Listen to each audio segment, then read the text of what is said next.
नमस्ते बच्चों। कक्षा 9 विषय गणित साइंस और अपने लेसन चौथा शुरू करना है परमाणु की संरचना। परमाणु और अणु के बारे में अपने पिछले चैप्टर में पढ़ चुके हैं। तो परमाणु किसे कहते हैं? जिस कण को और आगे विभाजित न है किया जा सके कि अविभाज्य कण को क्या कहते हैं? परमाणु कहते हैं। अविभाज्य कण को परमाणु कहते हैं।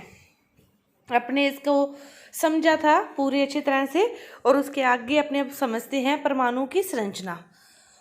तो अध्याय 3 में अपने पढ़े हैं पदार्थ है वो परमाणुओं और अणुओं से मिलकर बना होता है कि सबसे छोटी इकाई क्या होती है? परमाणु होती है। और विभिन्न प्रकार के पदार्थों का अस्तित्व उन परमाणुओं के कारण होता है जिनसे वे बने होते हैं।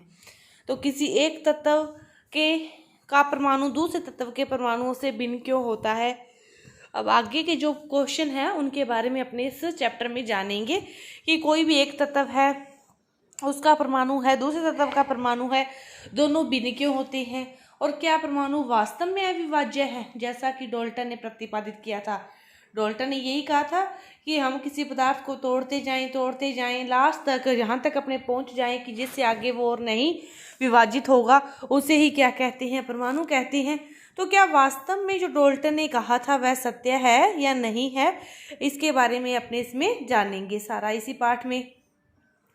तो 19वीं शताब्दी के अंत में वैज्ञानिकों के समक्ष सबसे बड़ी चुनौती यही थी कि परमाणु की संरचना क्या है और उसके गुणों के बारे में गुण क्या है इसी के बारे में पता लगाना सबसे बड़ी चुनौती थी 19वीं शताब्दी के अंत तक वैज्ञानिकों के पास।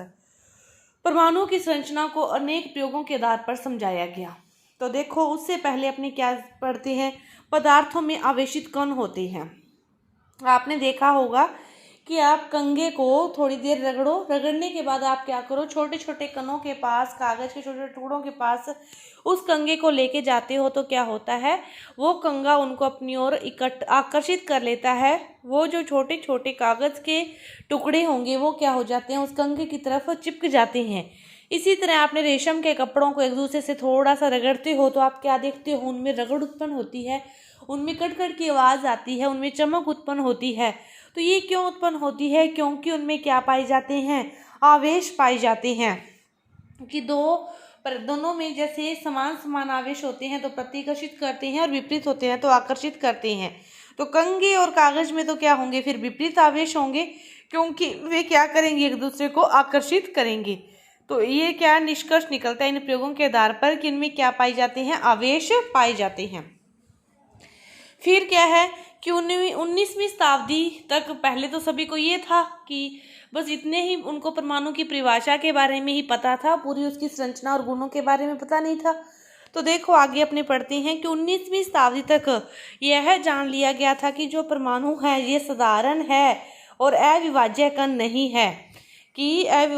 नहीं है बल्कि इसमें कम से कम एक अपरमाणु कण इलेक्ट्रॉन विद्यमान होता है, कि यह अविभाज्य कण नहीं है कि इसको और आगे तोड़ा जा सकता है, इसमें एक और कण विद्यमान है, इलेक्ट्रॉन विद्यमान है। फिर ये जाना गया। इसका पता किसने लगाया? जे टॉमसन ने लगाया। इलेक्ट्रॉन के संबंध में जानकारी प्राप्त करने वाले जो पहले वैज्ञानिक थे ई गोल्डस्टीन ने क्या किया? 1886 ईस्वी में एक नए विकिरण की खोज की जिसे केनाल रे कहा गया। और ये जो किरणें होती है ये धनावेशित विकिरणें थी जिसके कारण अंततः दूसरे अपरमाणु कणों की खोज हुई। फिर इनको क्या नाम दे दिया गया? बाद में प्रोटॉन नाम दे दिया गया। इलेक्ट्रॉन को ई से रिप्रेजेंट करते हैं, प्रोटॉन को पी से। इलेक्ट्रॉन पर ऋण आवेश होता है और प्रोटॉन पर धन आवेश होता है। तो प्रोटॉन की खोज किसने की? ई गोल्डस्टीन ने की। 1886 में टॉमसन ने इलेक्ट्रॉन के बारे में बताया। अब जो इनका द्रव्यमान होता है वो इलेक्ट्रॉनों की अपेक्षा 2000 गुना अधिक होता है। जो प्रोटॉन का द्रव्यमान होता है वो क्या होता है? इलेक्ट्रॉन के द्रव्यमान से 2000 गुना ज्यादा होता है। जो आवेश है इलेक्ट्रॉन पर ऋण आवेश है तो प्रोटॉन पर उसका विपरीत आवेश है। वो आवेश की बात तो समझ में आ गई होगी, लेकिन जो इनका द्रव्यमान होता है इलेक्ट्रॉन का वो प्रोटॉन की अपेक्षा क्या होता है? प्रोटॉन का द्रव्यमान इलेक्ट्रॉन की अपेक्षा 2000 गुना अधिक होता है। उनको नाम दिया प्रोटॉन। सामान्यतः इलेक्ट्रॉन को किस से लिखते हैं? ई माइनस से लिखते हैं और प्रोटॉन को किस से लिखते हैं? पी प्लस से, क्योंकि प्रोटॉन पर कौन सा आवेश होता है? धन आवेश होता है और इलेक्ट्रॉन पर कौन सा आवेश होता है? ऋण आवेश होता है। और प्रोटॉन का द्रव्यमान 1 इकाई इसका प्लस आवेश लिया जाता है, इसका प्लस आवेश लिया जाता है। इलेक्ट्रॉन का द्रव्यमान नगण्य हो और इसका आवेश क्या माना जाता है, -1 माना जाता है। इलेक्ट्रॉन को E से, प्रोटॉन को P से, प्रोटॉन पर धन आवेश और इलेक्ट्रॉन पर ऋण आवेश होता है। द्रव्यमान प्रोटॉन का इलेक्ट्रॉन से 2000 गुना ज़्यादा होता है। इसके बाद जो अपना मेन पार्ट है उसकी टॉपिक पर आते हैं, परमाणु की संरचना। परमाणु डाल्टन का जो परमाणु सिद्धांत था इसके बारे में अपने पढ़ा, जिसके अनुसार परमाणु क्या होते हैं, अविभाज्य होते हैं, अविनाशी थे। लेकिन परमाणु के फिर भीतर 2 कण और आ गए, तो इसका अर्थ है ये आगे विभाजित हैं। उन 2 कणों को क्या नाम दे दिया, इलेक्ट्रॉन व प्रोटॉन। 2 नाम मिल गए अपने को कि परमाणु के अंदर 2 चीजें और पाई जाती है, 2 कण और पाए जाते हैं, एक ऋण आवेशित कण, एक धनावेशित कण। एक का नाम इलेक्ट्रॉन है और दूसरे का नाम क्या है, प्रोटॉन है। तो खोज ने फिर डाल्टन का जो परमाणु सिद्धांत था उसकी धारणा को क्या कर दिया, गलत साबित कर दिया। क्यों गलत साबित कर दिया, क्योंकि डाल्टन ने क्या कहा था कि परमाणु अविभाज्य कण है, इसको और आगे विभाजित नहीं किया जा सकता। लेकिन इनकी धारणा के अनुसार फिर इसको आगे विभाजित किया जा सकता है, तो ये गलत स्थापित हो गए। इसके बाद विभिन्न प्रकार के जो मॉडल आए, तो अब देखो सबसे पहले देखते हैं कि थॉमसन का परमाणु मॉडल क्या है। कि थॉमसन ने परमाणुओं की संरचना से संबंधित एक मॉडल प्रस्तुत किया। थॉमसन ने क्या कहा कि जो इसका मॉडल को समझने के लिए आप समझ सकते हो तरबूज की भांति, कि जो तरबूज होता है उसमें जो रेड कलर का पार्ट होता है वो, तो इसने कहा कि धनावेश है उसमें, मतलब आप समझ सकते हो धनावेश या ऋणावेश। मतलब रेड कलर का पार्ट एक इलेक्ट्रॉन को मानो तो उसके अंदर जो प्रोटॉन को मानो तो उसके अंदर जो काले बीज हैं वो क्या है, इलेक्ट्रॉन है। कि तरबूज के अंदर क्या होता है, रेड कलर का पार्ट होता है, उसके अंदर काले रंग के बीज होते हैं। तो इसने कहा कि जो रेड कलर का पार्ट धनावेश है तो उसके अंदर जो बीज हैं वो क्या है, ऋण आवेश हैं। इस प्रकार ही परमाणु की संरचना होती है। थॉमसन के परमाणु मॉडल को क्रिसमस केक की तरह भी कहा और इसने तरबूज की भांति भी कहा।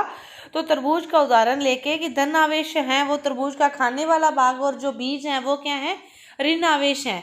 तो ऐसा माना गया कि परमाणु प्रोटॉन और इलेक्ट्रॉन से बने हैं जो परस्पर आवेशों को संतुलित करता है। उसने क्या कहा कि जितना इसमें धनावेश है मतलब उतना ही इसमें ऋण आवेश हैं, जो एक दूसरे को काट देते हैं, नष्ट हो जाते हैं और ओवरऑल वो क्या हो जाता है, परमाणु उदासीन हो जाता है, जो परस्पर आवेशों को क्या कर देते हैं, संतुलित करते हैं। और यह भी प्रतीत हुआ कि जो प्रोटॉन हैं वो परमाणु के सबसे भीतरी भाग में होते हैं और इलेक्ट्रॉन को आसानी से निकाला जा सकता है, लेकिन प्रोटॉन को नहीं। ये भी थॉमसन ने ही बता दिया था कि प्रोटॉन को आसानी से निकाला नहीं जाता, ये बिल्कुल भीतरी भाग में होते हैं और इलेक्ट्रॉनों को आसानी से निकाला जा सकता है। अब सबसे बड़ा प्रश्न यह था कि ये जो कण हैं वो परमाणु की संरचना किस प्रकार करते हैं। हमें इस प्रश्न का उत्तर अपने को नहीं मिला कि भी यदि किसी कण में तो इसमें आवेश होगा या नहीं। भी किसी परमाणु में एक इलेक्ट्रॉन है, एक प्रोटॉन है, एक ही इलेक्ट्रॉन है और एक ही प्रोटॉन है, तो क्या उसमें आवेश होगा या नहीं। इन सभी प्रश्नों के उत्तर अपने को आगे जो मॉडल करेंगे उनसे अपने को इन सभी प्रश्नों के उत्तर मिलेंगे। तो देखो परमाणु की जो संरचना है इसमें तरबूज की भांति ये चीज अपने पढ़ ली। अपने थॉमसन विज्ञानी के बारे में जानते हैं कि जो थॉमसन है इसका जो जन्म है वो 18 दिसंबर 1856 को हुआ, मैनचेस्टर के किचम हिल क्षेत्र में हुआ था। और इलेक्ट्रॉन की खोज के कारण 1906 में इलेक्ट्रॉन की खोज के कारण ही इनको भौतिक शास्त्र में नोबेल पुरस्कार प्राप्त हुआ था। 1906 ईस्वी में इलेक्ट्रॉन की खोज के कारण।